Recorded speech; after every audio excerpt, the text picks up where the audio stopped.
computer, and I think it will give you a message. Yeah. Yeah.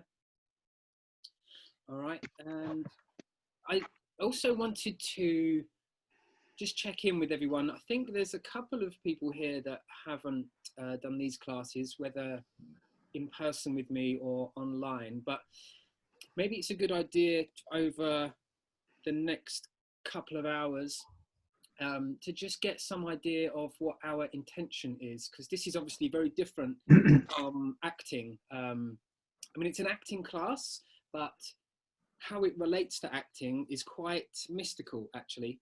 Oh yeah, Sarah, go on. Yeah, sorry, Tom. You're very quiet. I don't know. I mean, I'll mute myself. It might be because of that. Anyone else? Am I quiet? Well, I just put my volume up, so. You are quite quiet, Tom. Yeah. You're quieter than the others. Everyone else is really loud now. I'll try and speak up. Leonie, am I quiet for you? Yeah, a little bit. I think maybe try pressing turn on original sound on the top left. Ooh, this is turn on original sound. Is this any better? Can we hear me now? Turn on original sound. Original sound is on. This is original. Oh, Better? something else? See. All right, maybe I'll just talk louder and you'll have to really But listen. it's fine. Project, darling. Darling. All right, I'll talk louder, and maybe it will be easier to ignore me if I'm really quiet anyway. Which is, my intention is for me not to get too involved in your guys' work, so maybe it's a good thing. All right, can we go around and set some sort of intention for this class? So maybe for those that have done the class before, you'll have some idea of the structure, but for those that haven't done the class before, I'm kind of intrigued to know why you're here. So if there's something that you can say to yourself as if you were your own best friend or your own director, to say, if nothing else, in the next 2 hours, try to do this. And it might be something that for you is a challenge, like take your time, or it might be something that just today you need a bit more of, to go easy on yourself, or to have a laugh, or whatever it is. So yeah, just to kind of check in. So Sarah, you're right next to me on screen. What's your intention for today? Just, you're talking to me, right, or the other sir? Yeah, sorry. Maybe I'll call you Sarah if you don't mind. I don't mind. You have no H. Sarah, what's your intention? Just to let go and not be in my head. Yeah, nice. Simple. Well, it sounds simple. Sounds simple, right?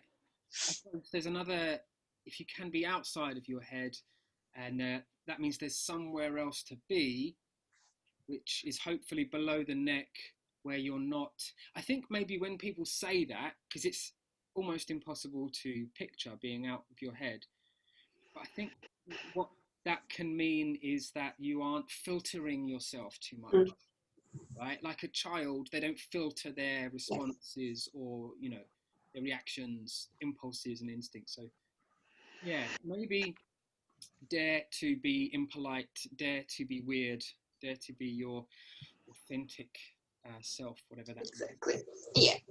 Thank you, Sarah. Tony, what's your...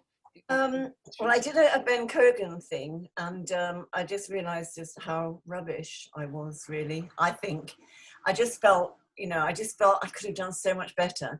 And then I thought, well, why do you think that? Because you were probably thinking about yourself rather than the other person. So it's like getting out of that mindset of, I've got to do really well, and just do, and be.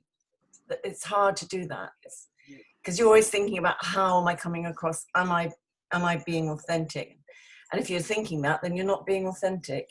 Right. Simple. Because if you're doing it, then you haven't got the time to be saying to yourself, am I being authentic? So yeah, I think there's a time, obviously, to be a good wife, a good citizen, a good student, but that's not here. I think now is a time to test out a version of yourself that is a little bit less good. Well, In the sense of moral, or oh, yeah, as well. I mean, how bad can it really go? You know, in this class, fuck, shit, bugger, cunt. We can say things that are, you know, unpolite or impolite, but can we do anything that's going to have a long-term, lasting effect that is negative? I don't know. Unless you hurt yourself, I don't know if we can really, yeah, if we can really fuck it up. I don't know. Try okay. and fuck it up. Good luck. Daryl, I've got you next to me on your screen. What's your intention? Yeah, I've attended quite a few of your classes last year at the Actors Temple and also last week. I think with a script, what tends to happen is you look at it and then you think, oh, you've got to actually bring in a certain emotion to the script, which probably is something like a preconceived idea, or oh, I'll try and make it interesting or something like that. And it's that temptation to avoid that temptation and to actually just go with what you're getting from the other person, which is not often very I'm not going to say, yeah, it's not often very easy to do because you're trying to second guess, and rather than going with the instinct that you have at that moment. Yeah.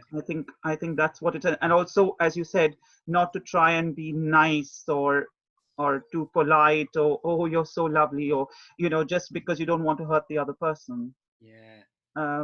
I think that, as you said last time as well, that what is on paper it doesn't have life, and you know, they're just words on paper, Yeah. but what's between them is more interesting. And yeah, especially at this point when there is no meaning in the words, because we're not serving a story here. The thing we're serving here in a cold read is the other person, and the other person will know if you're being authentic, if you are really listening, if you are really responding to how they're being with you. And if you can have that with your partner, then you allow us in on that. If you can have that type of connection where you aren't running the numbers, you're not navigating the conversation, the dialogue, or the connection to be nice or funny or smart, then we'll be on board with you and whatever comes up. And that, I suppose that means, can you still see me? My screen just changed. that's fine.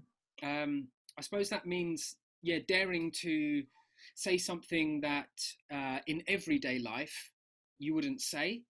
Yeah.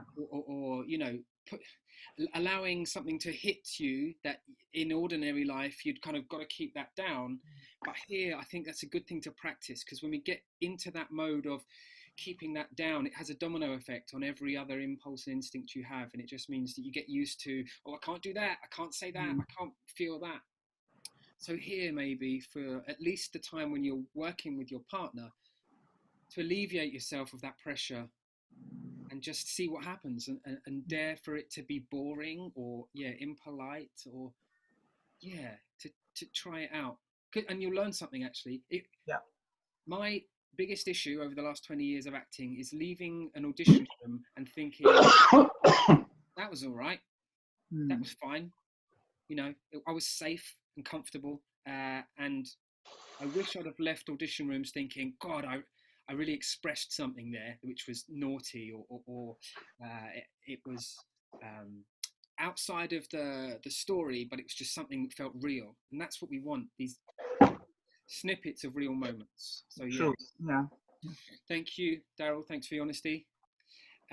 Sarah Somerville / Jones, if you unmute yourself, if you can hear me, how's the volume? Are you reading my lips?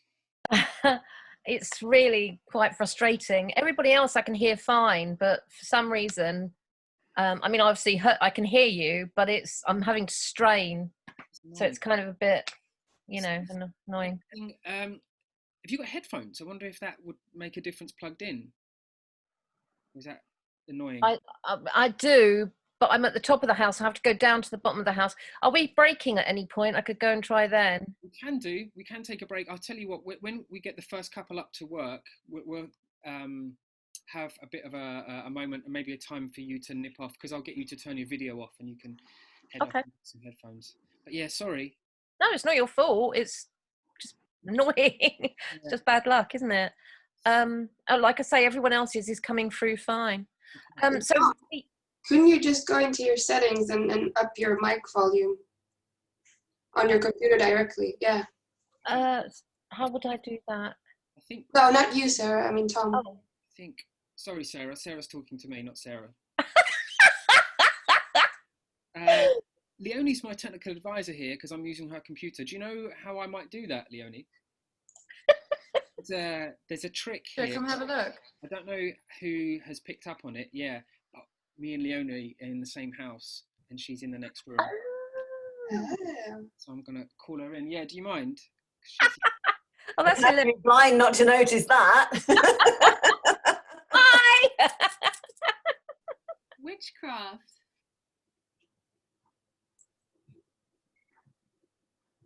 In microphone audio settings, input volume. Is this any better? I'm talking. We're raising the volume of the input microphone. Is that, yeah? Oh, it's getting better. Oh, Paolo's saying more, Okay. more. This is mad. When the rebel, yeah, you want more. Test mic. All right. There we go. Yeah, is that good? Hey, You're there. Yes, You've made it. made it. We've completed it. Well done, Leonie. Go back to your little box. Okay, let's try this again. Sarah, your intention for today, being a fresh pair of eyes and ears in this class, what do you think you can say to yourself as a good intention? Big question. It is. I sympathise with Tony's position. You're brilliant, by the way. You're really, really good. So Yes. that park that completely. But I do understand completely that insecurity, obviously.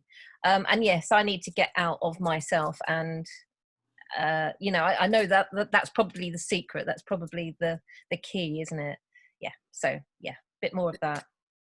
The weirdest thing is that our intentions are a bit messed up as actors, because we obviously care about acting. We've decided to, do this class, and, we want to learn how to be a better actor. And that at a certain point, and you see this in the best, most successful actors, they have a switch where they couldn't care less what you think about them, and they're brave enough to blow shit out of the water and to have fun, not just for themselves, but they trust that if they're having fun, then they're going to be fun to watch. And it's really difficult, because it's a real head fuck when you're walking into an audition room and inside you really want that job, but for the sake of getting the job, you've got to let all of that energy dissipate into something else, which is more useful, which is more, I'm just excited to present a version of this character. But I think we're so in tune with desperation that whether on stage or screen, if we see it in someone's eyes, we're like, oh God, oh, shame. They're really trying to do good and it stinks. So there's got to be a kind of reckless abandon when it comes to what happens between action and cut, or curtain up and curtain down, that is like, I don't give a shit what you think of me. And that's hard, because we spend our daily life caring what people think of us. So it's a hard, it's easy to say, I'm talking as if I know how to do it, but it's harder, especially if you've got crew and lights and set and it's hard to not give a shit what people think of you. But maybe that's something to practice here. It's courage. It takes a lot of heart to do that. I think as a stated aim, I mean, it's a very helpful stated aim. I mean, and yeah, I'll go with that. Yeah, gay abandon, or whatever the word is. Yeah. Reckless abandon. Pull the fuck it cord. Yeah. Good luck. And if you work out exactly how to do it, quickly write a book or bottle it, because you'll make a lot of money. Definitely. Just tell us how. Thank you. Paul, my good sir. Hi. How are you? I'm good, thank you. We must have met a long time ago at the Actors Temple, am I right? Yes, there was a sort of 24-hour rehearse reading play Yes. one weekend, Yes. and I think you were the scene before me. Right. Yes. Yeah. And I was brilliant. Absolutely. I think I told you several times at the time, or maybe you told me you were at the time. Yeah. Just passed you a note, by the way. Yes. Yes. Tell me I'm brilliant. Yeah, I do need compliments. But what's your intention for today? Well, it's to expand my experience. It's that simple, really. But within that, there's obviously complexities because it could go anywhere. Actually, listening to you guys, it did actually occur to me that I'm not averse to stopping strangers when I go out walking, and seeing where the conversation goes. So this, in a sense, is me going out walking and meeting people and starting to talk to them. Great. So there's a kind of house. Yeah. Yeah, there is something fascinating in what is essentially a kind of Meisner-based foundation of listening. There's something very freeing about, I mean, again, I wish I could do more of this, but in this setting, I'm playing the role of a teacher, so I'm doing a lot of talking, right? But my favoured state is to shut up and listen to what other people are saying, because I'm learning that way. When I'm talking, I'm just regurgitating stuff I already know. But there must be something that is not too dissimilar in a conversation. If you're able to just switch off all of the things you know and not just wait to talk, there's something like you feel like you've had a shared moment with someone. Well, I've found actually from the little bit of Meisner I've done, it's massively useful in real life when you listen to people, because so few people listen. And so particularly with salesmen or salespeople who rabbit on, and then you listen and you repeat back what they said, which is a contradiction to what they said just a little while ago. Or you repeat back what they said and say, that means therefore. Yeah. And they get very edgy because they're not used to people listening and responding back.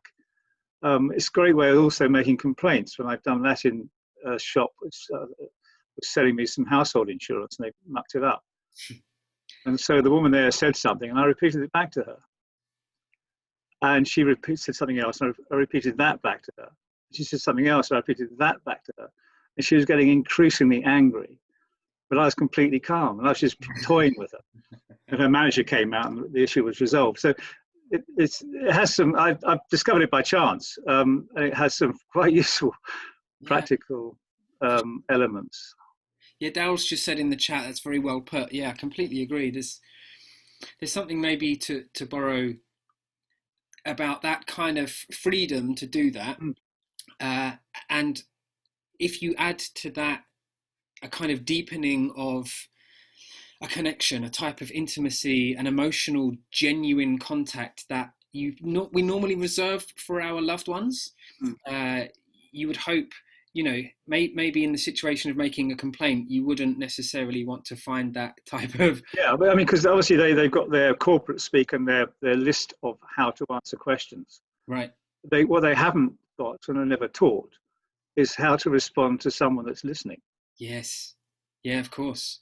And that throws them. And we must be so in tune with it that we know when we're watching EastEnders, we know they're not listening to each other, right? We know that they're just they're pretending to cry and they're pretending to shout.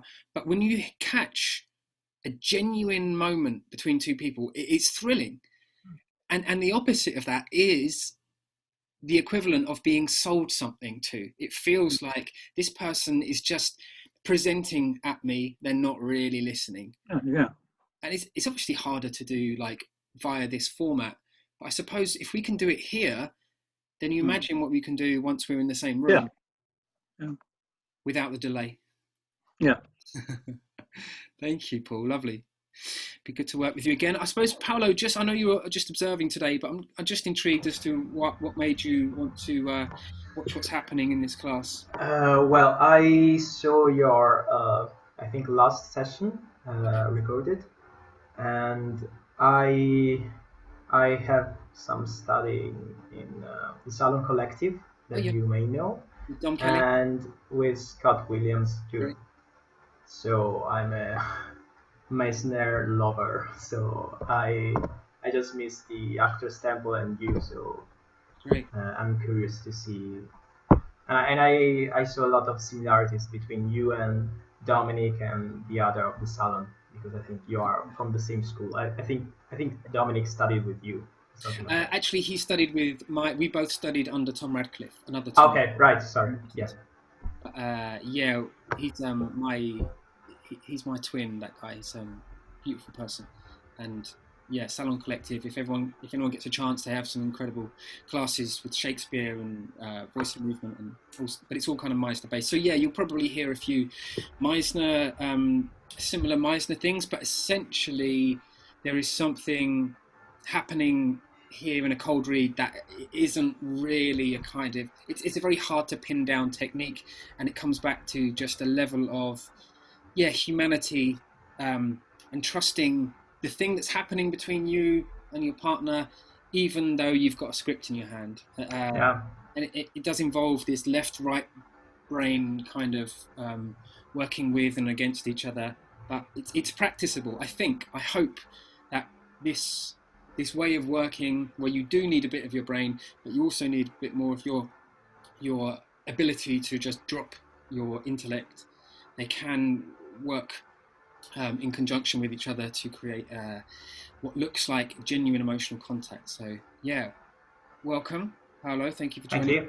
Thank you for hosting me. Absolute pleasure.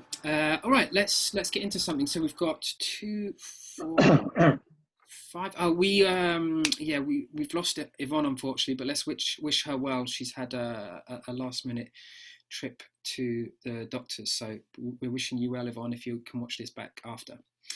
So those that have been before know the structure, but we pair people up and first get them to notice each other, and then we introduce some text, which I'm hoping you can pay as little attention to as possible. And by that I mean enough attention to soak in the text, but not so much attention that you're trying to put your spin on the text. And then we play with that version of the scene by introducing a fun direction. So no pressure to be good here, no pressure to act at all, and there's definitely no pressure to rush. So please, if nothing else, try to notice if you've got that thing in your head saying it's taking a long time now, I should probably hurry up, and drop that.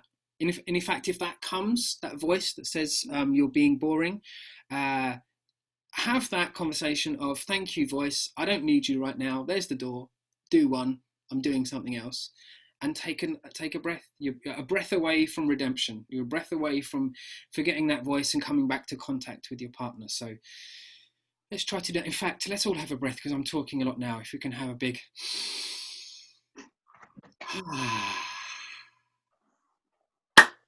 namaste at home.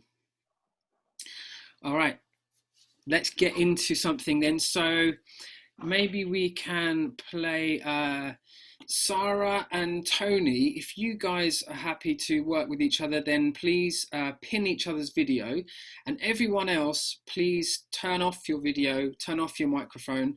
And also, those of you that aren't working, there is a button, I'm reliably informed, where you can hide non-video participants. And if you do that, the only screens you should see are Sarah and Tony when they're talking.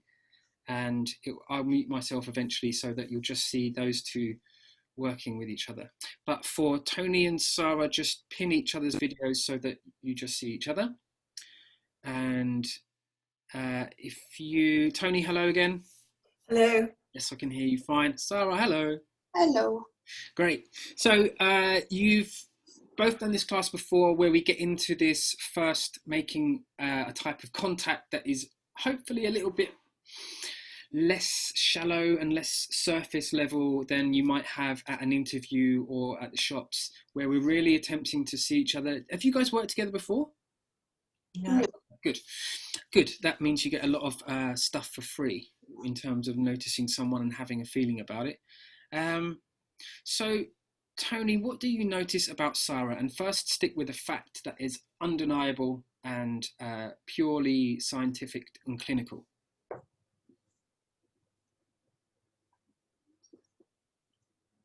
You have a Cupid's bow mouth. Have a what? A Cupid's bow mouth. A Cupid's. Oh, okay. I love that. I've never heard that before.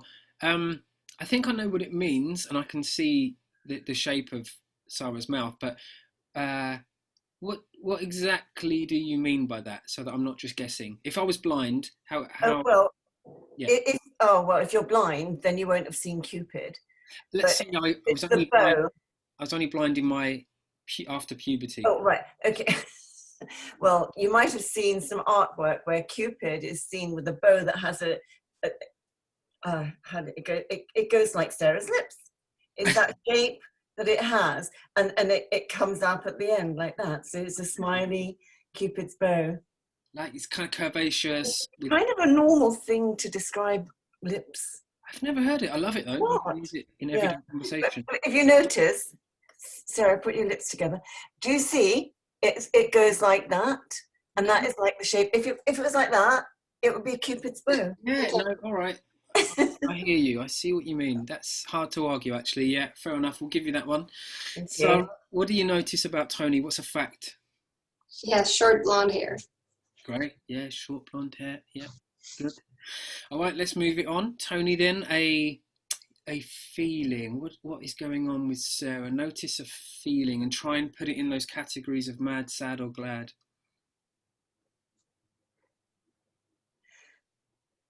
Well, I think she's glad. Right. Yeah. I mean. But did you want me just to say glad, or? Yeah, no, glad is fine. I suppose the evidence is clear to me, but just so that. I'm trying to point out my dimple there. Right, Tom. exactly. Well, that's the evidence, isn't it? It's like if someone's smiling and the dimples are showing, it's like, well, that person's not angry or sad. So yeah, that's good. That's a good. I mean, was there any other emotion or any other feeling that you? This is not my. It's not my opinion is irrelevant here. It's more about what you see. You're the one kind of locking in with Sarah here, and you just want one word. Yeah, glad is what you see. Yeah, for now it's fine. We'll move on to something a bit more in depth. But Sarah, what do you notice with Tony? She's happy. Great. So glad. Yeah. And how do you know that? I mean, we can see on the video that the mouth is turned up, but what do you see? She's smiling. Yeah. She doesn't seem stressed or anything. She just seems at ease. Nice. Great. At ease. So, Tony, let's move on to something which is more personal, and this involves an opinion. What is, based on what you see so far, your opinion of Sarah?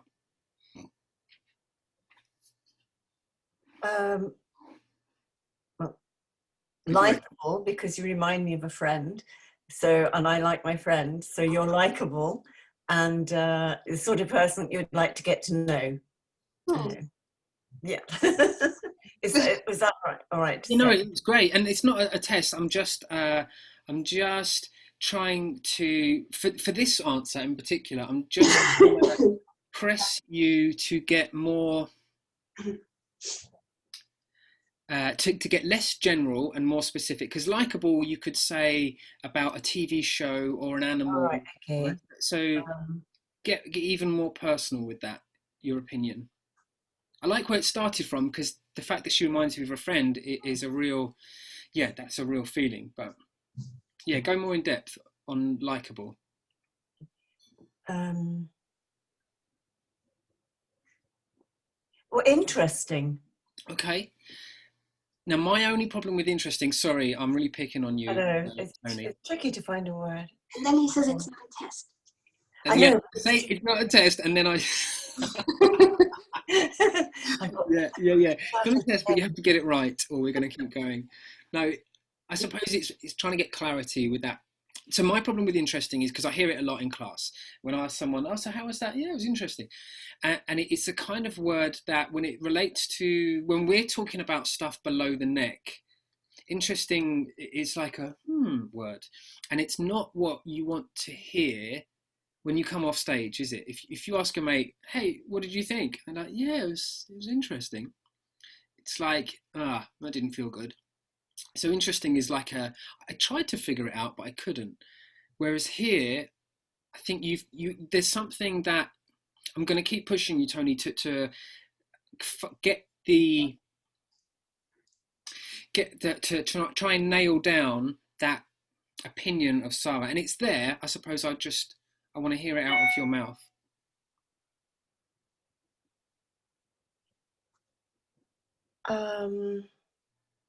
It's difficult with just one word, and that's the trouble. Go on, try with a few and we'll narrow it down. Okay, she's the sort of person I really would like to get to know, because she seems friendly and approachable, and she makes me feel more friendly towards her because of the way she seems to be friendly. So it's a reciprocal thing that I'm responding to something in her face, which is openness and kindness, I think. I knew you were going to say that. Openness. That's the thing. Oh, right. Okay. That's the thing. And then all of that, like, open, friendly, it's that thing that invites you in when someone's being that open with you. And it's a great place to start for two actors to work together, right? Rather than the guard up, the openness. Yes. Okay, so keep hold of that. Yeah, you've passed. No, but you knew the whole time that was there. I think I was just pushing you to be specific about that quality. But thank you for bearing with me. Sarah, same question. Your opinion about Tony? I think she seems like a goofy lady. In the most positive way. She seems like a lot of fun. Fun's good? Yeah? Seems fun. Yeah, I suppose that really resonates with me when it comes to what you want to see in someone on the playground. It's like, now that one's fun. I want that one. That one, because that seems fun. All right, good. So we've got some openness, some fun. We've got the noticing of each other's gladness, which is a great place to start. This might be a giggle fest, we'll see. And we've noticed the Cupid's bow mouth and the short blonde hair. So keep hold of those things as if they were your life vest, as if they were your life's elixir, the thing keeping you alive, your oxygen. And keep holding on to them. And thoughts will come, but fuck them off. Thoughts about, what's happening next, or, all of the things you're not doing. Don't worry about any of that for now, and keep coming back to those things about your partner that you find interesting. Good. Now, my wonderful assistant Leonie, who is somewhere else in the world, is going to be sending you some information to your chat box. So, Leonie, if you can pick a text of your choosing and make Tony A and Sarah B, and if you two can try to, when it pops up, try not to obsess about the text. So it's good to have it, like a sat nav. It's good to have it, but it's not going to serve you to stare at it. You'll crash the car. What's going to serve you more over the next 10 minutes is to just keep coming back to each other. Have you got the script, Tony? Yeah, can I just ask nearly just one thing? Is that like, oh, right, okay, no, cool, no, okay. Makes sense. I think the structure is line, space, line. Yeah. Great. Sarah, you good? You got the text? No. No? Okay, Leonie's probably sending it over now. So no rush. It's gonna be the same way as last time, where it's just like only your text and then line by line. Yeah. It's just your side of the conversation. It's just your half. Now, Tony, be very honest. Have you seen the first line? I've seen 1, 2, 3, 4, 5 lines. Great. Now, have you already got an idea of how it should go? Well, kind of, yeah, because it just seems pretty obvious. So try. But there are certain scenarios. I mean, do you know, it's like the writing bit that comes out. You think, okay, this could be this, could be this. Right. So just do it neutral. Yes. Well, I mean, yeah. I mean, based on rather than neutral like a Dalek, try and see how the words escape you based on your contact with Sarah. So for future reference, maybe it's going to be more helpful for you to not read the whole thing, because then we go, oh, there's a Yeah. middle and end, and we start to get into story making mode. But I haven't read the others, so no, it's true. You don't know the other side of the conversation. But to try and avoid any temptation to, oh, I know where this is going. And that's the problem, especially on screen, when we see the actor. And I used to see it in Ewan McGregor sometimes, especially in the Star Wars films. He's like, I know where this is going. Like, oh, bugger, I wish you didn't. So try to unknow the words after the first line, and try to keep coming back to that openness that you notice in Sarah. Sarah, have you got your text? Yeah. Okay, good. So Tony, you can, if you're able to take in that first line and then not worry about the chat box anymore until you absolutely have to. Maybe Sarah, do the same, take in that first line and then come back to that contact that you had before. And I'm going to, again, implore you, to beg you to take your time, to not rush, to dare to be boring, to prioritize your partner and not the page. Now, you both strike me as very smart young ladies who are going to want to try and make it interesting. I'm going to ask you to not, to as if you were having a very private, personal, intimate conversation, just say these words to each other based on the contact, and don't get distracted by the chat box. Sarah, keep coming back to Tony's screen. And good. All right, I'm going to mute myself, guys. Have fun, and I'll see you on the other side. Take your time.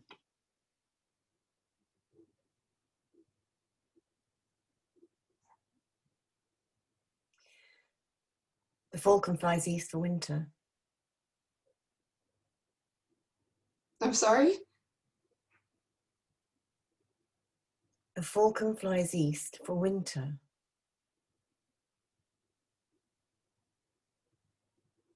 Okay, thank you. You follow. Follow you where?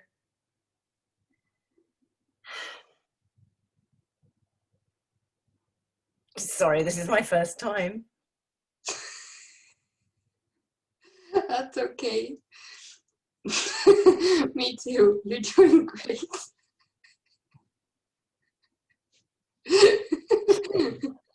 Thanks.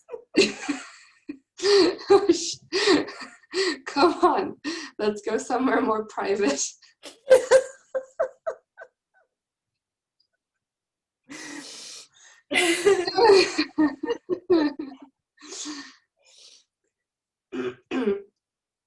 Great, really good, good fun.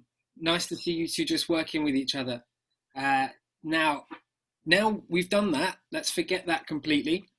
And what was great, even if we turned the sound off, we could see what happened when Glad met Glad, and it was a nice, fun exchange between you two. Obviously, that can go a million different ways, but for that version, great. We don't need that text anymore. Sarah, stop looking at that text.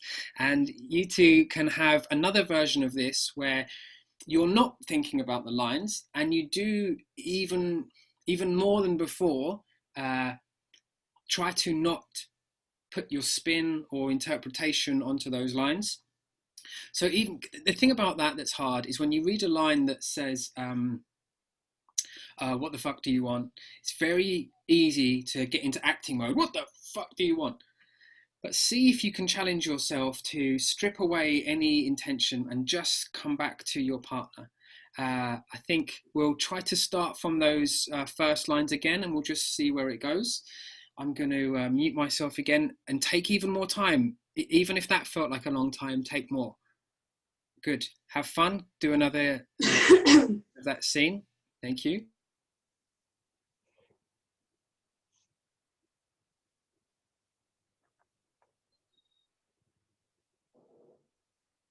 The falcon flies east for winter.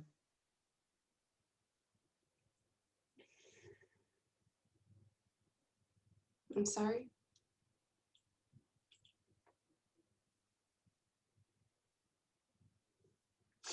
The falcon flies east for winter.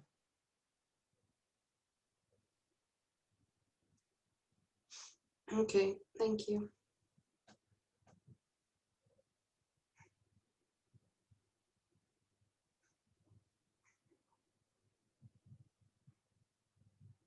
You follow.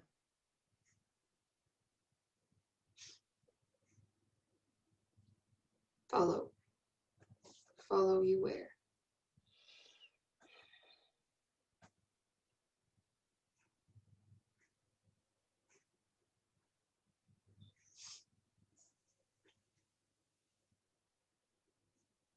I'm sorry, this is my first time.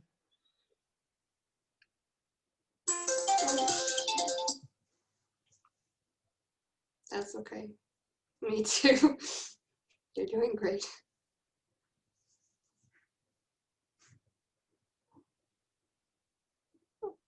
Thanks. Come on. Let's go somewhere more private.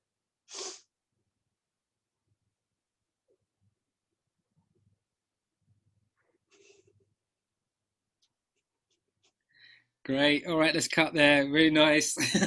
Don't worry. Don't worry. Oh, That was it's brilliant. funny. You got a cough. Where are you going with that cough? I don't I don't want to go anywhere with you. I could tell, Tony. Great. Okay, good. So look, that's the sort of thing, those happy accidents are the sort of thing that if we were recording this, if we were filming this, that's the sort of thing they'd keep in the final edit, you know, a phone going off and that reaction of like, oh sorry. So yeah, good. Well done for going with it. Be honest, did either of you have a sneaky look at the lines? No, I turned my chat off. Okay, excellent. Sarah, did you? Yeah. Naughty. Weren't we allowed? I didn't hear. Would it have been okay for me to go offline and say who's phoning you? Yeah, absolutely. If it comes, I wasn't sure whether I should do that. I mean, the thing is, I was saying this yesterday. I was working with an actor who just come off a very big TV show, and the thing with Shakespeare, it's hard to improvise. If you're working on TV and film, and you feel like there's a bit of leeway, a bit of flexibility for you to kind of put your own line in there, then do it. The worst thing that can happen is they call cut and you have to go again. But especially in this environment, yeah, if it comes to you, but I would add to that a caveat that if you're saying something because you think it's clever or better than the line that's been written, I suppose you've just got to be clear that it is coming. In this case, it definitely was coming from something that your partner gave you. But I suppose we just have to be careful of the habit of writing your own script in your head as you're going along, because then you're not in the moment. You're in the storytelling mode. Because for me, I'm a rookie spy, and it was like, oh my god, I thought we were private, and then the phone goes. It's like, shit, I'm being looked at. I'm being, that's what my immediate thought was when the phone went. Even that is an idea. So it's trying to strip away any idea of what's going on and trying to let that be in the minds of the audience while you just do the moment-to-moment listening and responding thing. Yeah. Easier said than done. That's why I didn't say anything about the phone. I said about The Dark Knight. You know it, Tony. The film. The film? Yeah, with Heath Ledger and Christian Bale. Yeah. That scene where he pushes the trigger to blow up the hospital and it doesn't blow up completely. That was actually a technical error, and he just kept playing on it. Oh, right. Yeah, and I was like, what? I didn't know. That's so cool. There's just so many of those moments that are like complete. There's a lot of them in the new Joker as well, with Joaquin Phoenix, like getting in the fridge or going to shoot someone and they're not. There's these wonderful moments that you only get from spontaneity that you can't really premeditate. Anyway, let's have one more go of this scene, and this time Leonie's going to send you a little acting note, a little fun acting note. So see if you can do this at all times. So the note that you get through, see if that's something that you can commit to with reckless abandon, without any reservations about your or without trying to kind of filter or to be too self-conscious. Yeah, see if you can unself-consciously do this thing that you're being asked to do. Good. Sarah's got it because she's laughing. Tony seems to have something as well. Good. All right, this looks like it's going to be fun. I'm going to just leave this up to you. Have fun. See you on the other side.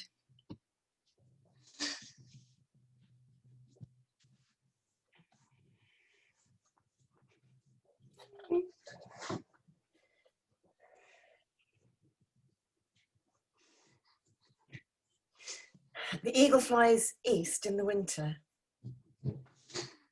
I'm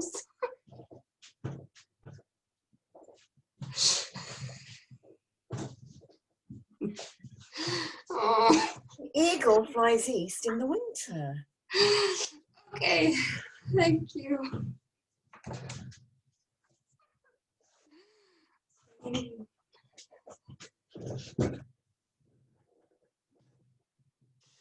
You follow?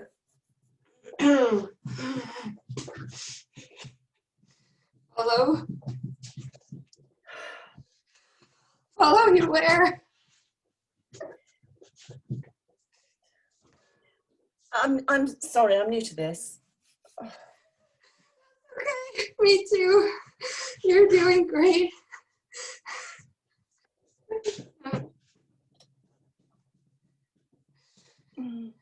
Thanks.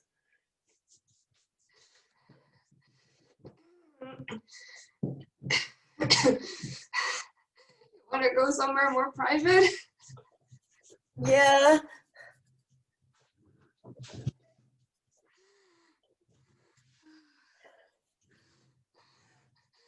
Oh my God. Oh. That's exhausting.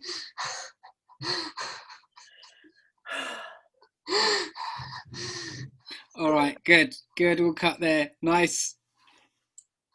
That looked a lot of fun. I hope you. So, some of these happy accidents we're talking about happen just after the dialogue. So, don't get in the habit of calling cut, because I could have watched that for another 10 minutes. So Paul is saying that he thinks there was mosquitoes everywhere. I thought that Tony, yeah, come back everyone, turn on your videos again and turn on your microphones and we'll bring everyone back in the room.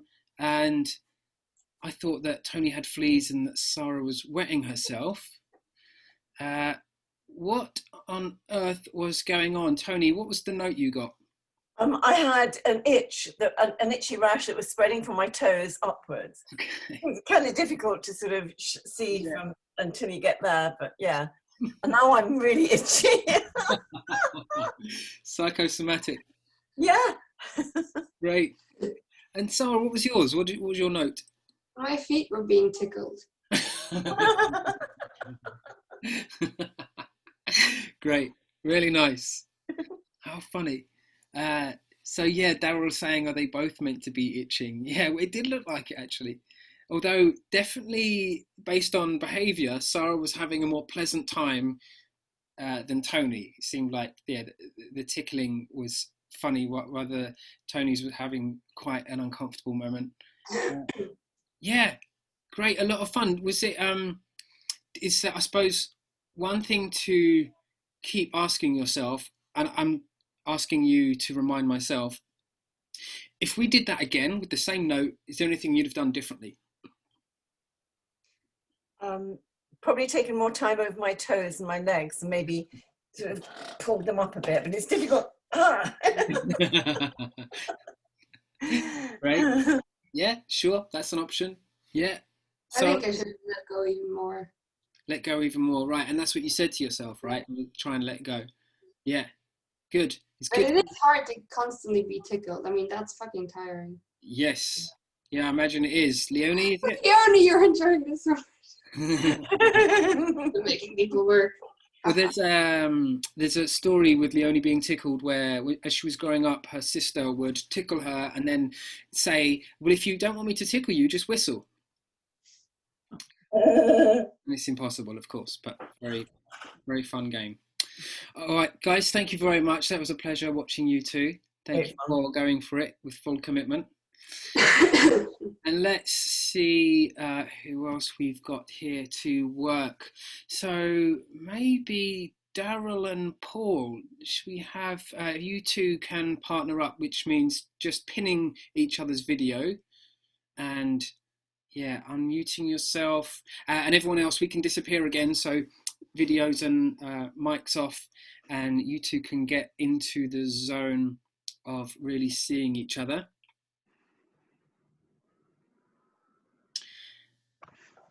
Paul, why do you think Why do you think there's less guys in acting classes?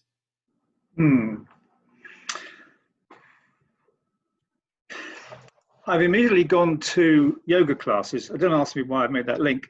I think because there's less guys do yoga. Right. Now, that's the only other match I can think of.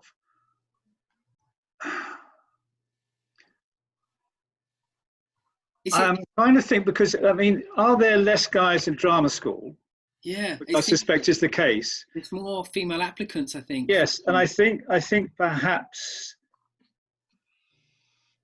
less people tend to be male that go into acting. That's the generalization I'm making. And what I'm trying to get to is statistically, does it follow a pattern of men stroke women in acting? But I don't know. But I wonder. I don't know. It's an interesting one, that, because I think perhaps maybe women are generally acknowledged to be and tend to be and are more open with their feelings. Yeah. And guys, I think the thing that stops guys going to an acting class, particularly Miser classes, which are very, like, just cuts right through. Right. Yeah. Are put off by that because being seen to be vulnerable is not seen to be macho. Right. And any acting class will strip that away, particularly in the Meisner class. So I suspect it's more to do with being scared of going and being open, whereas with women who are generally more open emotionally, more, and they're not seen to be less womanly if they show emotions, whereas a guy would seem to be less manly. Yeah, no. And I think it could be something as simple as that. So in a sense, maybe to attract more guys to acting classes, you would actually have a class only for men. A bit like, we have the shed, when a lot of older guys have got in the shed and they go there and they make things, but really it's an excuse to talk about feelings. Right. Nothing to do with the actual making the objects. Yeah. And maybe you had an acting class only for men that wasn't an acting class, but was something else, but was an acting class. And you started to subtly throw in aspects of Miser technique, or whatever it may be, that makes them open up their feelings. But they will be safe then because there's these other guys there. Right. There was a very good TED talk or something like that I saw when they had a room full of about 60 people, all ages, all sexes, all races, some able, some disabled, all sorts of different things, tattoos, not tattoos, young, old, beards, no beards, a complete mix. And then they started to say, right, who in this room have divorced parents? And so the group will go there. Who in this room has lost their father? Who in this room is gay? Who is it? And suddenly this group, this massive group went into different groups, and you suddenly saw people that outwardly had nothing in common having a lot in common. Yeah. And therefore they suddenly felt, to the macho guy that was full of tattoos that they're always scared of, suddenly he'd also lost his sister, as you did, who were the just general bank managery type. Right. Who had nothing, suddenly had something, and you suddenly saw each other as people rather than the uniform they were wearing. So I think often with guys, it's breaking that barrier down that stops, I'm trying to answer your question, going a long way around, stops them going to that first acting class. Yeah, I hope it's changing. I hope, this kind of idea that men are supposed to be that certain way is changing, but I can only speak for my own circle of friends and my Facebook algorithm. But yeah, I hope so, because it is pretty toxic, isn't it, to pretend you don't have feelings, I suppose, and you need them for acting. Yeah, I came to acting very late in life, but what I've found from it, what it's given me, is I think that it's everybody must do and should do drama classes because of what it teaches you, and what it teaches you about so much about yourself and others. And there will be no wars, is my theory. Yeah. If everybody did drama, there will be no wars, because you suddenly see people in different ways and they see you in different ways. There's all these barriers we put up, which are all stripped back. And that's why I think drama is, it's in many ways, there's a lot of it's is close to psychoanalysis and techniques, which I had a psychoanalysis friend, and I started talking about Meisner, and she said, "Oh, that's very similar to what I do in some of my counselling." Yeah, there's a great there's a kind of crossover period of it. And the thing about trusting your intuition, which we're all talking about in one way or another, there's this thing on Netflix called Innsai, INNS with a squiggly AE, I think, and it's fascinating as an exploration of how much we are up here and how much we are below the neck, and it seems like there's so much more going on than we allow to admit or give ourselves permission for. But I should probably get this back to acting, otherwise in the recording of this, people are going to think this is just a private Zoom chat that we should be having a glass of red wine and discussing. Good idea. Next time, later. So I'm going to ask you, Paul, then, with all of that in mind, with the admission how difficult it is to be vulnerable and to be brave and honest, to focus on Daryl and to give me a fact about Daryl. The first thing we notice is usually the most interesting thing that we find out about someone upon first observation. It has a very big, bright, colourful scarf. Right. Okay. So if we remove any opinion from you, how else might you phrase that? He has a large scarf. Even large might be for some people.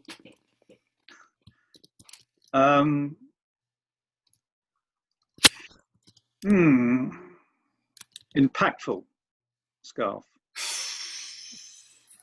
Do you think we could find someone who would argue that and say that scarf isn't impactful? That's the least impactful scarf I've seen today. Okay, Daryl is wearing glasses.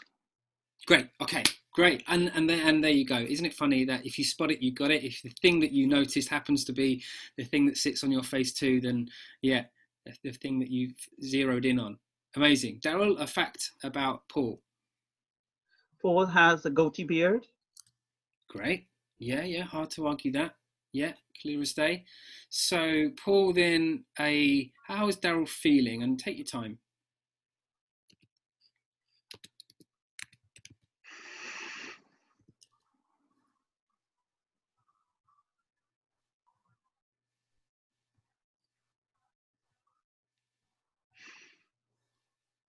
Calm. Great. And put that on the pie chart of feelings.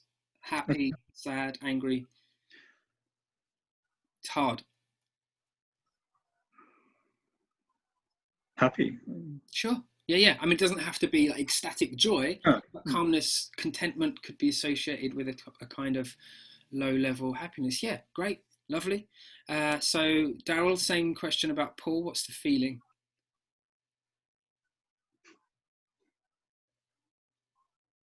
I'm getting animation, and I think that would translate as glad. Great, good. Yeah. Nice. Oh, good. Thank you. And Paul, let's move it on into an opinion. Was that the mad, sad, or glad? No, so opinion, feeling would be mad, sad, and glad. Okay, sorry. Something like if Darren walked around a corner and you spotted him, you would say, "Wow, okay. Colourful." Great, nice. and how many variations of that you could take on board is, it's fantastic. Nice thing to hear about yourself. Daryl, what's your opinion of Paul so far?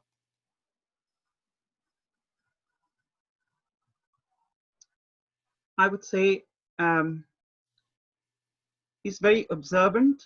He observes. He takes it in. He's expressive. Observant, expressive, yeah. Am I making sense, or am I thinking too much? No, I suppose what you're noticing is obviously exactly what you're noticing. I think there's something more guttural. Yeah. That is like, in terms of what that means to you.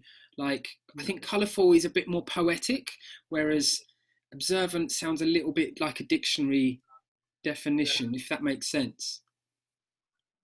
So, and what you notice can include all of that, the expressiveness and the observancy, new word. But yeah, have another crack just to. Yeah. He's honest. Yeah. And he expresses his opinion. He gives of himself. He's giving. Okay, giving's nice. Giving's a bit more. He's giving. Yeah, giving is something that if you sort of character breakdown, if it came as part of a script, you would get a good idea about what that meant. Same with colourful. It's like, oh, I know what that means. Honest is something that you might need to know someone for a while to. Yeah. But yeah, good. Okay, so that's then trust that you two can see each other both visually. You can see each other. You can see each other a little bit more below the neck in terms of what's going on with the other person, and also you're brave enough to have an opinion about the other person, so you're not going to shy away from working with that person on a under the skin type level, where you're not for your sake and for their sake, you're going to give as good as you get. Good. Okay, so when all else feels crazy and you feel like getting distracted, come back to those things that you've noticed. Come back to the glasses, come back to the colourfulness, come back to the, what was your observation, Daryl? The beard, the goatee. Yes, yeah, the goatee. And what was your opinion? That he's giving. Giving, that's it, yeah. So keep coming back to that. It's a really good place to focus when you feel like you're not doing enough. That is enough for you to place all of your concentration on each other. Leonie, please, if we can fill their chat box with one side of a script, which will be Paul, you're going to shortly receive the A version or the A side of the dialogue, and Daryl, you'll receive the B side of the dialogue. And try not to get tempted to read the whole thing. Try and at the most take in as much as you can from the first line, and try to resist that temptation to read the whole thing and then start to analyze it. This is not a place for analysis. We are avoiding analysis paralysis here. This is all running off instinct and impulse. So when you've got that, give us a thumbs up so that I know that you've got something to work with. Good. Who goes first, by the way? You'll be A, so you'll go first. Sorry, I'm A. Okay. Yeah. So it will just mean, again, when I remove myself from this conversation, it's not an excuse for action. I suppose even on set, action is a cue to connect with the person you're talking to.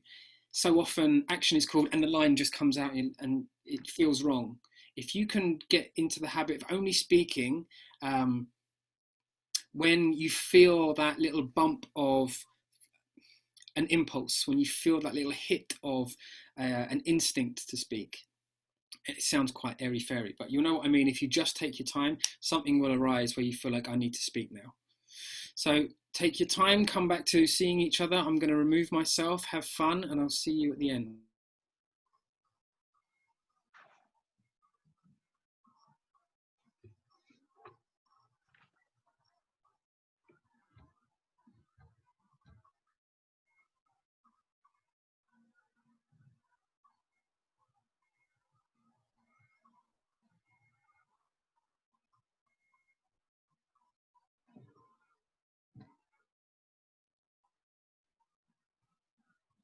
Can we talk, please?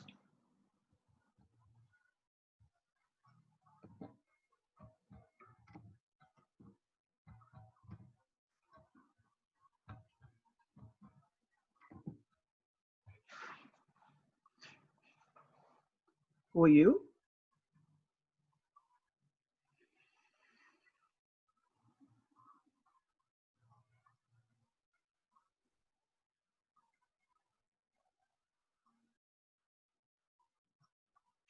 Why are you doing this?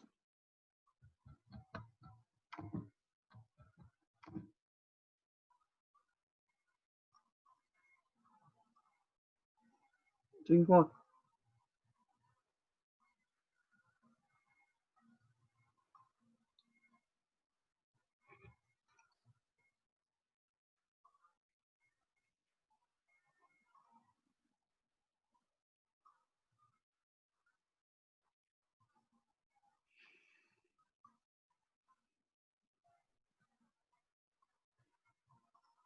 I love you.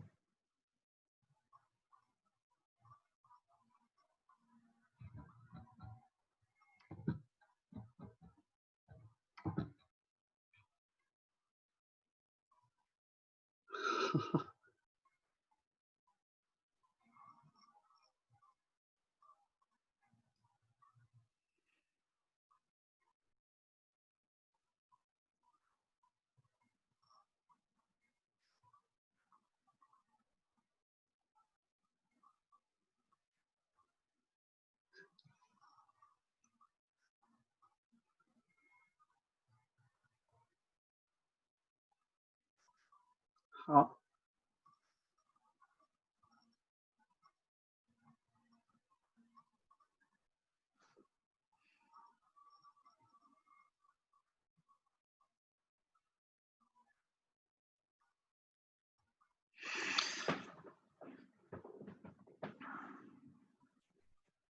Please stop.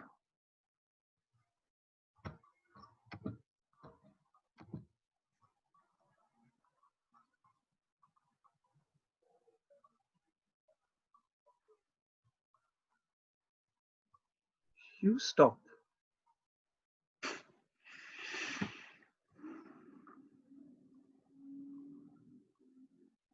Okay.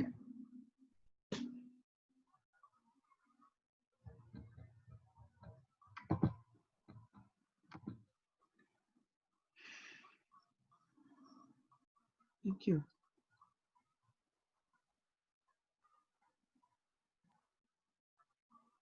All right, guys, really nice. Great. Great. What I liked there is that you both took your time, even when there was a little bit of, I don't know whose turn it is, and you both managed to avoid the temptation of finding conflict. And that's such a refreshing thing. The only saying, wow, that broke my heart. Yeah, the bits in between the lines were filled with connection and, yeah, and electricity, a contact that was compelling. So thank you. How did it feel? Go first. Okay. As like a lot of these things, it's like swimming in a big swimming pool.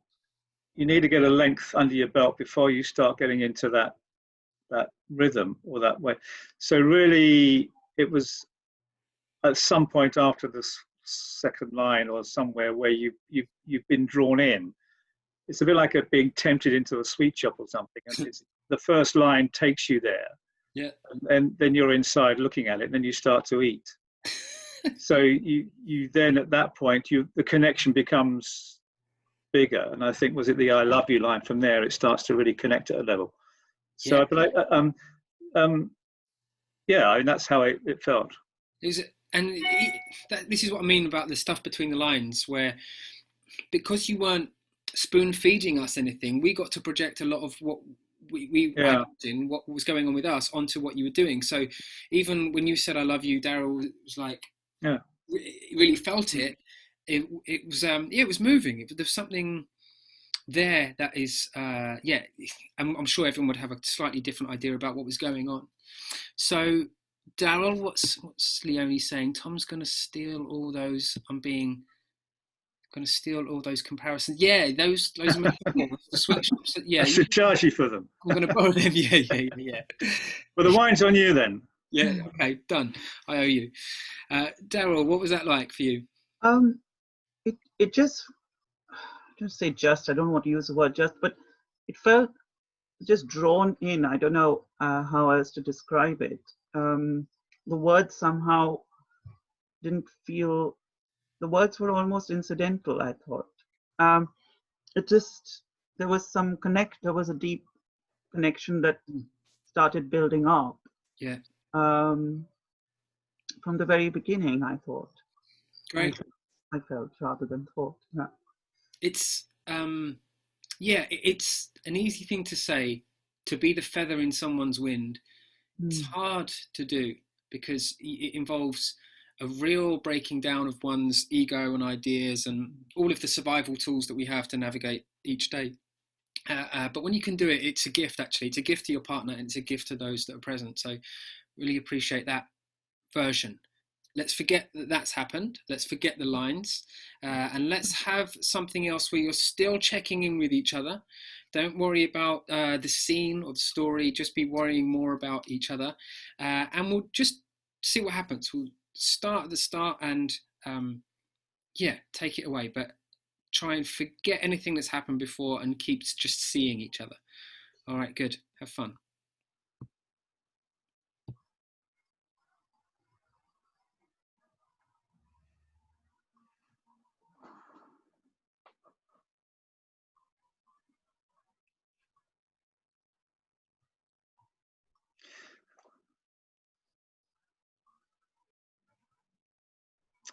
Can we talk, please?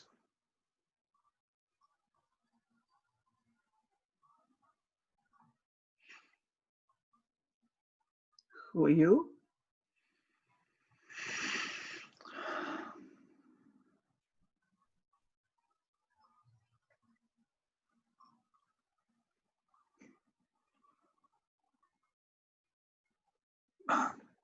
Why are you doing this? Doing what?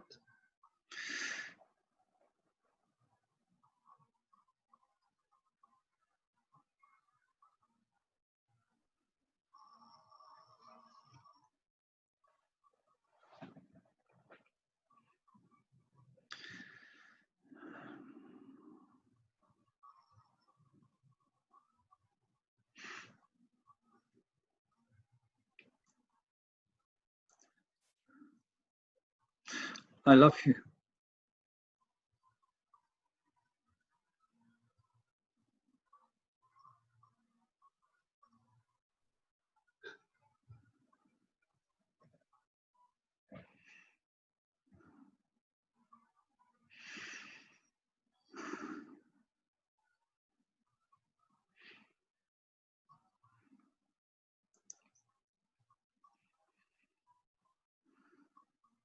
What?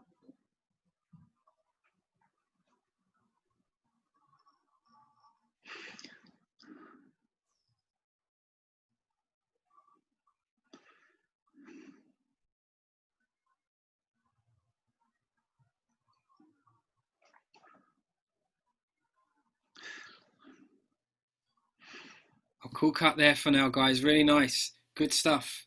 Some lovely connection. Don't worry, yeah, the words were irrelevant that time. There's still something going on. And if anything, it was like, yeah, what we're wanting to see from you is a relationship. And the more that you can just listen to each other, a relationship evolves. It's invocative of two people that just care about each other. And that's what we want to see. And again, people might have their own ideas of whether it's brothers, friends, father, son, uncles, who knows, but it's that pure kind of depth of listening gives us everything we need. So thank you again. Right, now we're going to fuck with it. We're going to give you a little bit of direction for fun. So Leonie, if you can drop a direction into the chat box and we'll see what comes through. And everyone else who's watching, if you can on the chat just have a little guess as to what you think that might be, and see if you can, after those versions, because it's quite heavy. What we've found in this scene is something quite deep. So let's see if we can commit more to the action, the doing of the thing that you're being asked to do, more than trying to get across any sense of relationship or anything. Just stick to that and let anything else happen. Have you got the notes? Have you got the directions through? Yeah, Daryl, have you got yours yet? No. In your chat, it will be with you shortly. It's just being zoomed to you from the next room from me. You got it? You just smiled. I'm assuming that's you. No, I haven't got it yet. No. Okay. So Paul, see if you can, now you know what that is, just trust that you know it and you don't have to be thinking about it. It's like driving. You don't have to be thinking about driving to Manchester. I'm driving to Manchester. I'm driving to Manchester. You just know that's what you're doing. Daryl, give me a thumbs up when you've got it and we'll have another crack at it. Got it? Yeah, okay, good. I'll switch myself off, and you two, same again, have fun with it, but really commit to these directions as if your life depended on it. All right, have fun. Can we talk, please?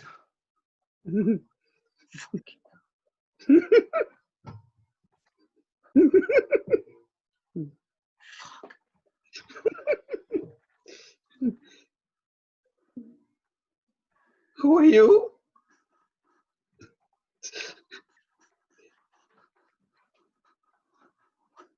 Why are you doing this?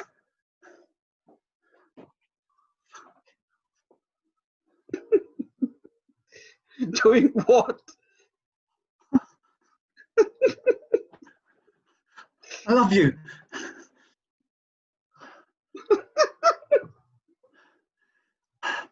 Oh.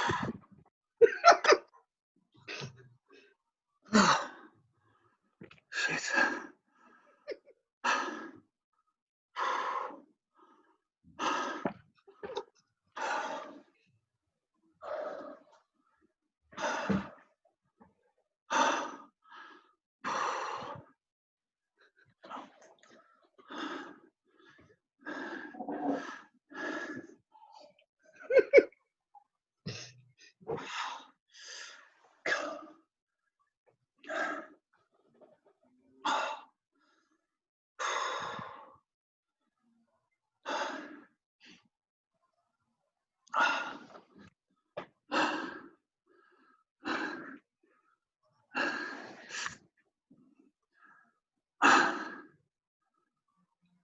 Okay.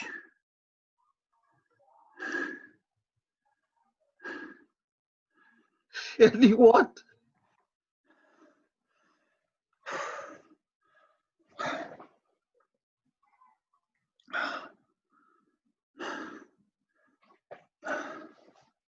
You're funny, man. Funny.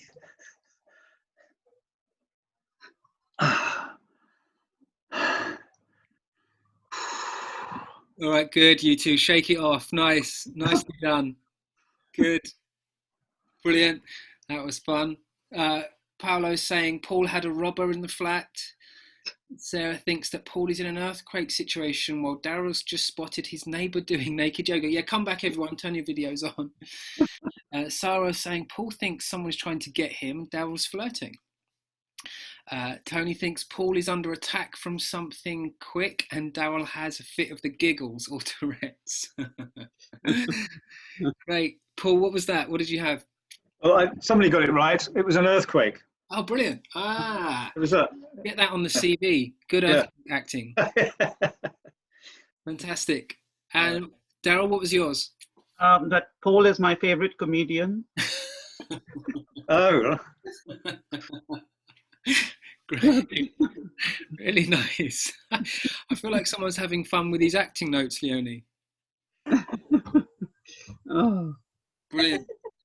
Really nice, guys. Thank you for it's, again, just to reiterate, acting can feel very serious sometimes. It can feel like, there's a lot resting on us being good, but sometimes the commitment to even the most silly of note can be more of an offer than trying to maintain some dignity or trying to, I don't want to look silly or I don't want to be over the top. But actually, if you're acting for the right reasons, however, if it's over the top, that's none of your business. That's actually someone else's job or department to say, okay, that was a bit much, rein it in. So we want, what is it? Your T-shirt says, Leonie, don't be good, be fearless.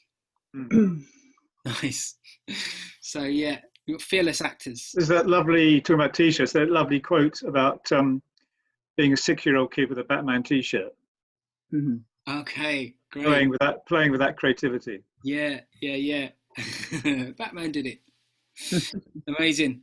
Guys, thank you very much. I needed that. That was a good giggle. Cheers. So we have then to work. Sarah, how have you been hearing this? Has the volume been okay now? Yeah? Okay, great. So let's get you, Paolo, I know you have only here to observe, but would you be a gentleman and work with Sarah? Yes, yes. Great, good man. Okay, good. That must mean, Sarah, you're not too scary, which is good. Yeah. So she puts the glasses on. So you two, if you can please pin each other's videos, and we will switch off our videos and mute ourselves, and you can see what we were doing. Why do you think we do that, Sarah? Why do you think I'm asking you to like notice each other before we start working? Oh, are you on mute? I'm not sure I can hear you. Yeah, sorry, lovely.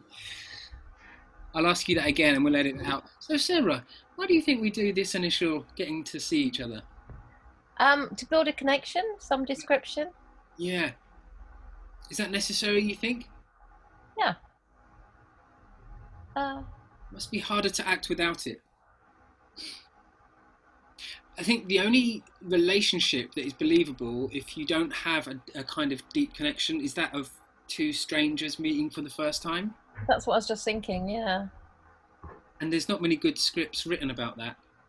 Oh, Sarah has to go. No problem, thank you. Good to see you. See you next time. bye, Sarah. See ya. Bye, Sarah. Yeah, so I suppose it's just a good habit to get into, to really see the person that you're about to engage in this quite intimate thing with, right?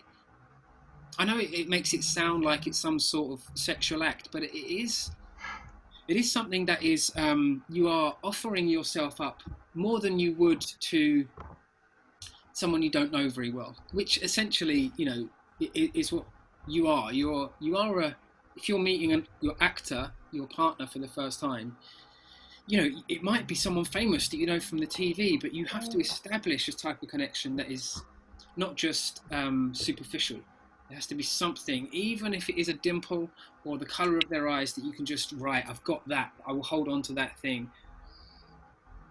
So yeah, maybe that's why it's important to form a connection with each other. So, and Paolo, you weren't expecting to work today, but hopefully you can jump in with reckless abandon again.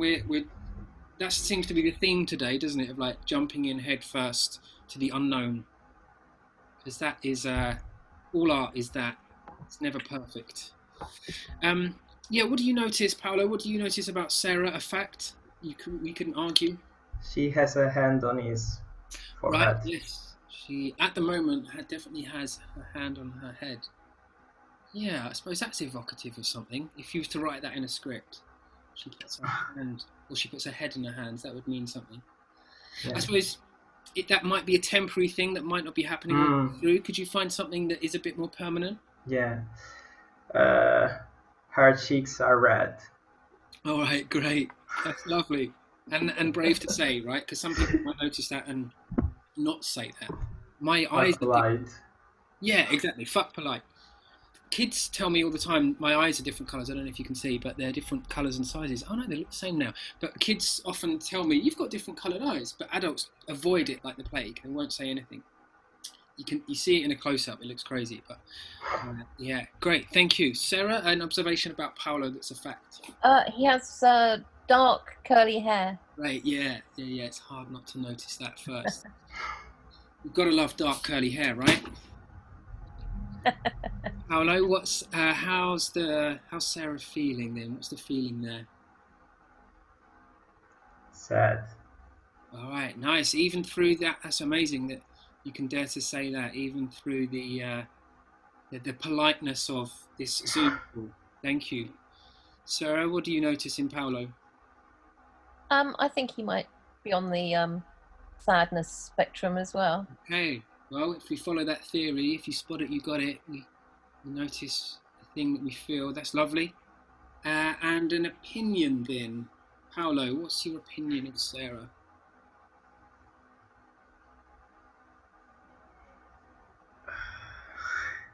Be brave. See, the thing that made you smile, I bet that was it. I bet that was the opinion. She's I can't say that. Hamlet. Again? She's Hamlet. Hamlet. She's a thinker. I don't know, like she's W's. I don't know. Okay. It is pulse. Right, yeah, the thinker. Like, yeah. Did you say Hamlet like the Shakespeare play Hamlet? Yeah. Nice. All right. Like to be or not to be. Yeah. That's the question. Sarah, what's your opinion of Paolo?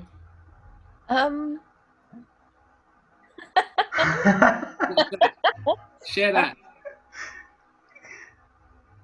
He's perceptive. Okay. Is that allowed? Well, it's based. I think, in my opinion, that comment is based on the thing that he's just said, because he's read you. So, is there something that you get from him? Yeah, that isn't historic, or it's not something that you're like analysing as we go. Is this something that's just like, wow, that guy is.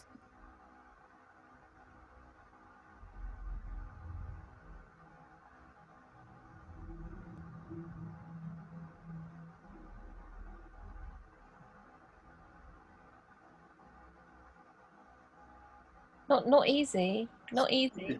I suppose a lot of things boil down to a lot of things. It makes it harder to have an opinion because it tends to put things in the camp of like or dislike. Like you could say, well, he's very good looking, or you could say he looks angry or looks aggressive. So it's quite hard to share an opinion because it means you're putting yourself out there, and you're also kind of potentially triggering something in him. I mean, can I say approachable? He seems approachable to me. Yeah, what's it? Bit tame though, isn't it? It is a bit tame, yeah. Thank you for saying that, saving my words. But yeah, what's it based on? How is he approachable? Well, he's smiling. Yeah. Which obviously is, makes him approachable. I mean, that's them's the rules, aren't they? Them's the rules. So to prod, to poke even more, elaborate on approachable to the point where, it's a little bit uncomfortable to say. Approachable in what kind of a way? In a romantic way? In a I'd want him to be my brother way? What approach would you like? in a colleague type way. Of all of the ways to be approached, a colleague type way. I think is that not good? No. As an acting partner kind of way. Acting. I'm good with. Okay, let me ask you a question. Do you like him? Yeah. That was a bit hard. Yeah. I mean, I've only met him 5 seconds ago. Oh. Yeah, and yet this is a great laugh. Yeah, I like him now. All right, good. Even the admission of like, and we're not talking love or hate, even the admission of like, it's like, oh, I don't know, I've got to get to know the guy. But yeah, all right, we'll take that. She likes you, Paolo. I'm in love with Paolo. Oh, there we go. Finally, we have a marriage. I've admitted it. We have an online Zoom. I'll be the Reverend. I'll be the. All right, good. Let's get into it then. So, hang on to the things that you've noticed about each other. Hang on to those, like to anchor you into what other people might call the scene. What I'm going to encourage you to call the slice of life. Just this little chunk of life that you're sharing in this mad lockdown world. Keep coming back to the things that you notice about each other, things that you like, things that you have noticed are facts and feelings. Good. And Leonie, if you can whiz some text over, maybe Paolo as A and Sarah as B. So something will pop up in your text box, and it will be a gender neutral, a script free of any story or meaning. The meaning will come from the behaviour that arises in you two. Give me a thumbs up when you get something. So it will just be in the form of A space, line, space, or B space, line, space, line, space. So hopefully it will make some sense. Are you getting something, Paolo? You're nodding. That's good. Sarah, anything in your chat box yet? No. So yeah. while this is going on, Paolo, just maybe take in the first line as your A, take it in and just see if you can know it, see if you can tell it to yourself a couple of times internally so that you know it, so that you don't have to worry about getting any words, you're worrying more about the connection between you and Sarah. Yeah, I've got something now. Right. And I'm B, am I? You will be, yeah. And there's no direction, there's no... Not at this point. So this is the scary bit, because there is no... Yeah, there's nothing for you to do. So we have to resort to something else, which is scarier, because you're without direction. But here, hopefully, your direction can be just to trust in Paolo, that he's good enough, and that you're just going to say those words from however he makes you feel, without any acting. No acting required. When everything is uncertain, everything is possible. Anything is possible. When everything is uncertain, anything is possible. So see if you, without any judgment of how it's going, you can just fall into this mad connection between you two without any character. Good. And keep coming back to the things you notice. Good. I'm going to remove myself and just navigate your way very slowly through the texts, but keep coming back to the content. Have fun. Good.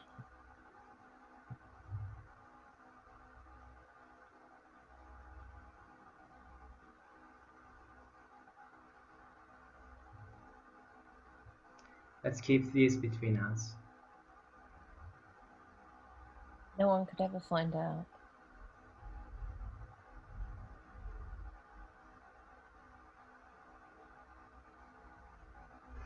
Swear on your life. I promise.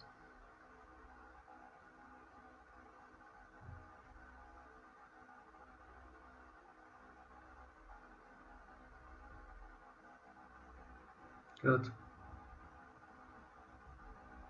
I swear on my life.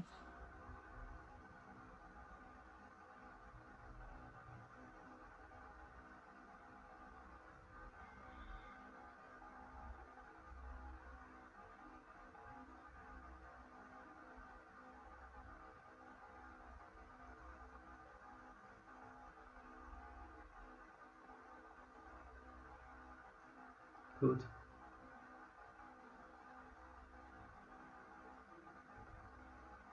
Yeah.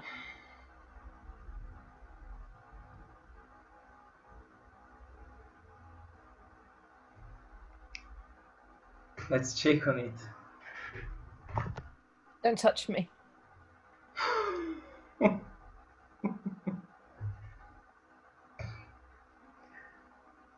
Why? I know where you've been.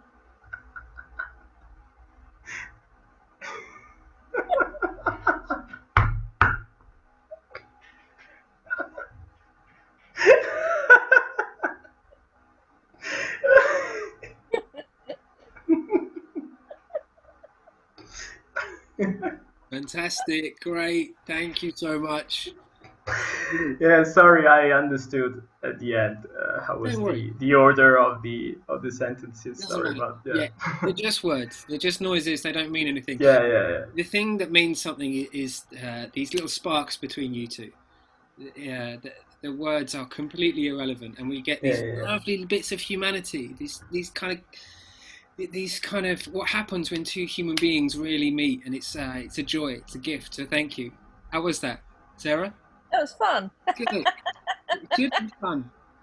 There's a time acting can be very stressful, but not at this point. This is the bit to have fun with your partner.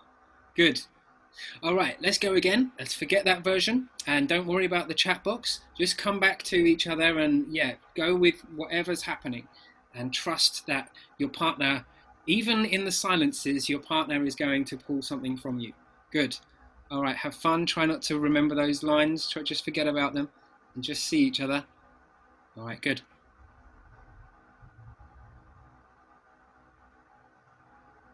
Let's keep this between us. No one can ever find out. You have to promise. I promise.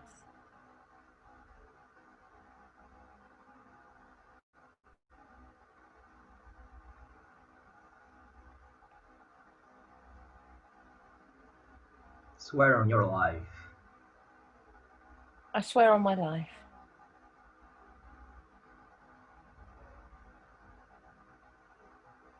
Good. Yep.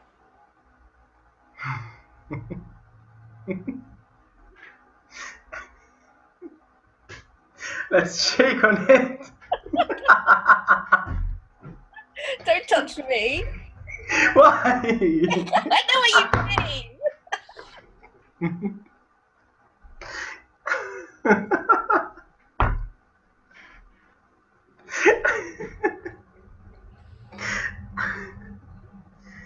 Love it, love it, love it, love it. Amazing. Just isn't it nice to just share that little laughter with someone? It's one of the most vulnerable things you can do, and it's I miss being in a comedy room because once someone laughs, it's infectious. And it's often the case with if you really put your attention on someone, laughter comes because we laugh for so many different reasons. We're nervous, we like the other person, we feel uncomfortable, and that laughter, once it's shared, it's like you won't forget that. You might forget the words, you might forget the class, but you won't forget that little moment that you shared with the laughter. It's a wonderful thing. Again, thank you, a gift. Now we get to play with that, and Leonie's scheming something as we speak to send to you in your chat, where you're going to get given a note. You're going to get given a bizarre direction that you hopefully can just commit to with reckless abandon, and it will be something that if as long as you stay within the frame, do whatever you need to do. If you as you saw before, the way Paul was using whatever is around him and just daring to be the fool. Just see what comes. Give us a thumbs up if you're getting a direction through. Yeah, good. Sarah's got something. Paolo, if you've got a little note into your chat box. Give us a thumbs up. Okay, perfect. Okay. Yeah, you got it? All right, good. So now forget about it. The actor can never know too little. So now is your time, and I mean your time, to have some fun. Have some fun with each other.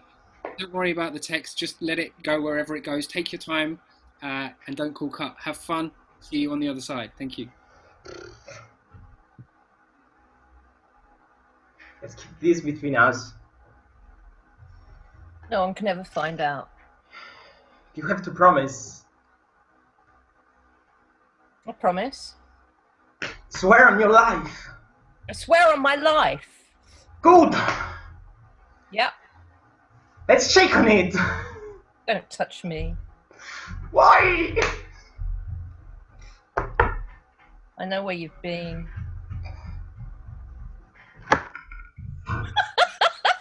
Back. Oh, that was a cute little line again. I have to go now, really. Sorry. All right. That was amazing. All right, everyone, come back quickly. We'll just wrap this up. How was that, guys? Sarah, how was that for you? That was fun. Nice. Oh, Daryl is saying, does he need to go to the loo? Did you? Was that it? Was it? You had to go. And he needs to go in real life too, I think. He's saying Sarah is just grumpy and annoyed. Paolo needs to loo. Okay, that was very good loo acting then. Everyone got that. Sarah, yours was, you looked grumpy. Well, actually, my direction was to hate your guts. So, I didn't convey that, did I? I did. I got, because you weren't looking at him at all. You were being really pissed off. But it was like, well, if that's how you hate someone, it's not so bad. That means you're just underneath it all, a good person. It's because you liked him so much at the start. It's hard to hate him. I guess it is. Yeah, it was a bit of, but that's the job, isn't it? So Right. yeah. Occasionally. Okay, great. Yeah, hate comes from love. Oh, that's true. That's true, Daryl. Thank you, Daryl. The worst is indifference, right? At least there's a feeling there. All right, you wonderful group of people. Thank you for your courage today. Thank you for your bravery. I'm about to fly to Finland. Wish me luck. Oh. Yeah, I'm teaching out there. Group hug, please. Make eye contact with people, and let's have a hug. Thank you for your giggles. Lots of love, everybody. Lots of love. Thank you so much, Tom and Leonie. Thank you. Yeah, thank you, Leonie. Really enjoying it, obviously, all the direction. Good. Thank you. Thank you, guys. Cheers, Tom. Thank you. Thank you, guys. Take care. Okay. See you soon. Bye-bye. See you again. Thank you. Bye. See you. Take care.